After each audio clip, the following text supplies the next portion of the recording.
Hey guys, it's Santana and I'm back with another video. Based off the title, I will be doing my November book wrap up as well as my December TBR to be read list. So I'm excited because I was in a slight reading slump October. Like I was reading, but I wasn't finishing books. I was DNFing a lot of books. So I'm so happy to I got out of my reading slump this month. So let's start with what I read in November. I read 4 books. I'm excited. I was happy to even get through 1, let alone 4. I have surpassed my reading goal for this year. 12 books this year. I've read over 20. I can't wait to do like a year wrap up in December because I didn't start doing these book wrap-ups until August, and then I kind of stopped in September, but I'm back. And yeah, I'm inspired by Just Ali on YouTube. She's a booktuber and I love her content, and she did, when she was doing her wrap-up for October and November, she kind of put like Pinterest vision board aesthetic pictures that correlated to the book that she read, and I feel like that makes it super interesting and more intriguing. I think a vision board or like a mood board for a book is super cool, and so I wanted to do that same thing she did, so that's who I was inspired by. I'll put her video in the description because it was really cool. Anyways, let me get started. I do not want this to be too long. So the first book I finished in November was The Witchery by S. Isabel. The cover is what drew me to this book. I had went to Books A Million like early October, and I was just like, let me just see what's good. And I went to get into the Halloween theme. I didn't read this, I didn't finish it Halloween, but I was able to read it. It started in October, so I got a little bit of spooky vibes. It was really cool.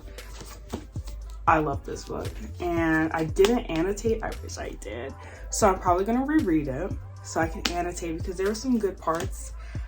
All I can say is it's Bonnie Bennett vibes if you watch The Vampire Diaries.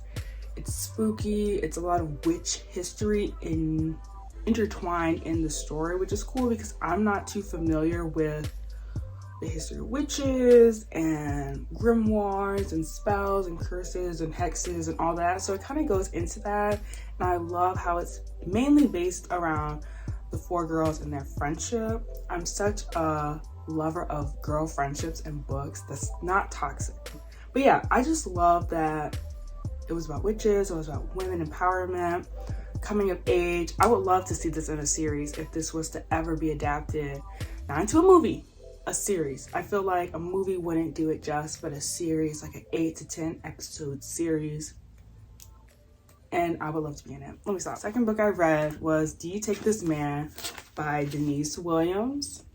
I also picked this up at Books A Million when I went, and I was just, the cover is what got me. I had seen this on someone's TikTok recommendations list, and I was like, I have to get this because the cover itself was just enticing. So I did annotate in this, like I started tabbing, and I'm starting to use tabs that match the book cover just because it's cute, aesthetically pleasing, fun. I love this book. I believe I gave it a 4.5 out of 5 stars just because of miscommunication trope. I hate that. I really don't like miscommunication. But other than that, it was a really good read. I got through this so fast. I enjoyed it so much. Enemies to lovers, workplace romance, proximity, the whole 9. So I really enjoyed that book, and it was super cool because she was a wedding officiant, like it said on the summary, and I'm not too familiar with what all goes into that, nor wedding planning. So I actually liked how detailed that was as well, and how they went to different weddings, and like we actually got to kind of be a part of each wedding planning process, which was cool too. So yeah, I would definitely recommend that book too. My third book of November was Magnolia Parks. Also, I tabbed this. This is thick, but I was a little scared because it was so, it's almost 500 pages, if I'm correct. It's like 495 pages. This was so good and heavily recommended. I don't think there's a summary, so I'll just quickly give one.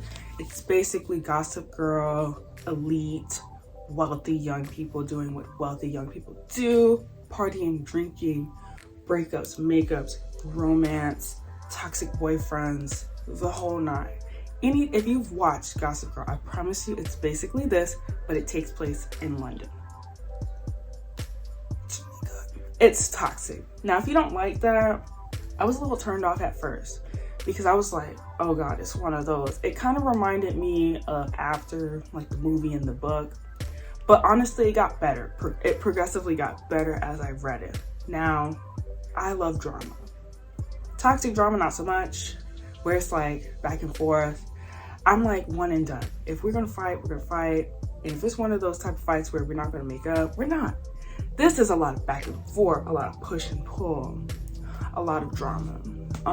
It was enjoyable. I think because it's so not like me that I was able to immerse myself into this elite, high status, designer clothing, you know, groupie type beat. I don't know if I described it well, but it just is Gossip Girl in London, okay? Basically that. Really good. Quickly read through that. And my last book that I read this month was Savvy Sheldon Feels Good as Hell by Taj McCoy. And it's really good. Like, it just had me in a slump. I think I rated this a 3.5. Yeah, just mainly because it took me forever to get through. I started this early October and I just got through it. Like, I had to put it down because I was just like, I'm never going to read anything else if I continue to try to push myself through this. I did tab this a little later. Like, you can tell where I started and I didn't, and then when I was. This is just like a self-discovery, self-love journey with romance as like a subplot, which I really appreciated. I love romance, but I also love when the main character discovers her worth, loves herself, truly invests in herself, and then finds love. You know, that's like the second part. Like, you don't have to find love from a man, but you can find it within yourself. And I really love that. I don't know, maybe that's a little corny, but I just really like reading books like that. It's just really good. Hated that it took me so long to get through, but I'm so glad I did. It was really good. Self-love, just the whole journey itself, friendship. It hones a lot in on how her friends are there for her, how she's there for her friends. It's just really good, and I really recommend all 4 of those books. So good. Now, let's move on to the 4 books I want to read for the end of this year, December, and they're pretty good. Now I'm trying to get through. Okay. So these are the 4 books I want to start reading now. So I've already started this book, Drunk on Love. If you follow me on Instagram, Tana's Book Diary, hey, I posted a poll and I was like, what book should I read or like start my December off with? And Drunk on Love won by a lot. So I started reading last night and I've already started tabbing a little bit. I mean, I'm on page 54, so I'm starting a little slow, but this book so far, it's good. Cue Drunk in Love by Beyonce. But it's really good. It's by Jasmine Guillory. I love her work. I've read so many of her books, so I was so excited to read her newest book. So let me just read you the back, the excerpt, just like get you kind of, you know, enthralled in what I'm talking about. So Margot Noble needs some relief from the stress of running the family winery with her brother. Enter Luke, sexy, charming, and best of all, in the all too small world of Napa, a stranger. The chemistry between them is undeniable, and Margot is delighted that she lucked into the perfect one-night stand she'll never have to see again. That is, until the winery's newest hire, Luke, walks in the next morning. Margot is determined to keep things purely professional, but when their every interaction reminds her of the attraction still bubbling between them, it proves to be much more challenging than she expected. Luke Williams had it all, but when he quit his high-salary tech job in Silicon Valley in a blaze of burnout and moves to Napa to help a friend, He realizes he doesn't want to tell the world or his mom why he's now working at a winery. His mom loves bragging about her successful son. How can he admit that the job she's so proud of broke him? Luke has no idea what is next for him, but one thing is certain. He wants more than the incredibly smart and sexy woman he hooked up with, even after he learns she's his new boss. But even if they can find a way to be together, that wouldn't be an ethical nightmare. Would such a successful woman really want a tech world dropout? Set against the lush background of Napa Valley wine country, nothing goes to your head fast as a taste of love, even if it means changing all your plans. I love it. It reminds me, it's a show that I watched maybe an episode or two of on OWN Network. I don't know what it's called. I'm gonna put it here. And I'm excited to just get into it. It's really interesting so far. I'm really engrossed. I'm loving it. Interested. I don't know anything about wine, so I think it's cool that I'm learning a little bit through this book. And yeah, so that's the first book I've started for December. The second one I want to get into, I'm sorry about the sticker, I couldn't get off. But The Most Likely Club by Alyssa Friedland. It looked really interesting based off the cover, and like the colors drew me. Also, when I went to Target, it was like a buy two get one, either 50% off or free, probably 50% on books. So for Black Friday, so you know, I was in there. And so yeah, the cover looked really interesting. I'll quickly read the back. I do not want this to be too long. In 1997, grunge is king, Titanic is a blockbuster, and blockbusters still exist, and Thursday nights are for friends. In Bellport, Connecticut, 4 best friends and high school seniors are ready to light the world on fire. Melissa Livin, Priya Chowdhury, Tara Taylor, and Suki Hammer are going places. This yearbook superlatives confirming: most likely to win the White House, cure cancer, open a Michelin star restaurant, and join the Forbes 400. Fast forward 25 years and nothing has gone according to the plan as the women regroup at their dreaded high school reunion. When a forgotten classmate emerges at the reunion with a surprising announcement, the friends dig out the yearbook and rethink their younger selves. Is it too late to make their dreams come true? Fueled by nostalgia and one too many drinks, they form a pact to push through their middle-age angst to bring their teenage aspirations to fruition, dubbing themselves as the Most Likely Girls.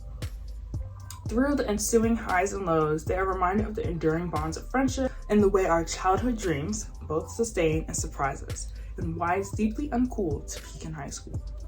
I'm excited. Excited! Okay, third book I want to read this month. Again, excuse that.